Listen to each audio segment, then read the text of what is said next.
My name is Sydney Keller. I'm an MD candidate at Indiana University, and I will be talking about the oculocardiac reflex. So first of all, what is it? Similar to a carotid sinus massage or Valsalva maneuver, the oculocardiac reflex is another type of vagal maneuver. Specifically in this case, it involves manipulation or stimulation of the trigeminal nerve, and this leads to a fall in heart rate of 20% or more, and or the occurrence of dysrhythmias.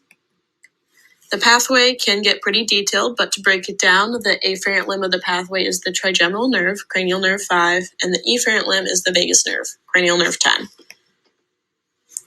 We see this reflex occurring really anytime there is eye manipulation. This can occur. So extraocular muscle traction is common during strabismus surgery, shown in this diagram. That can increase the risk of this reflex. Ocular pressure, manipulation, or pain can also increase the risk of this reflex occurring.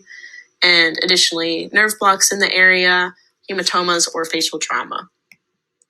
Patient risk factors that can increase the risk of this reflex include young age, so it's more common in pediatric patients than older adults, or if the patient's under light anesthesia, if they have hypercapnia, hypoxia, or acidosis.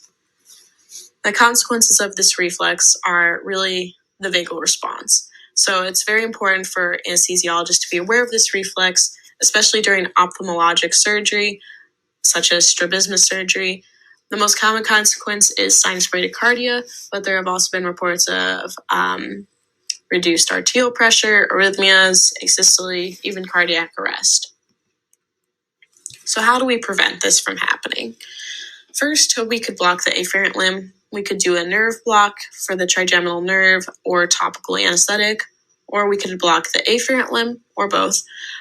Pre-treatment with IV anticholinergics, such as atropine and glycopyrrolate, has been suggested and shown to be effective in some studies. Others have suggested using ketamine as the primary anesthetic agent due to its sympathetic activity.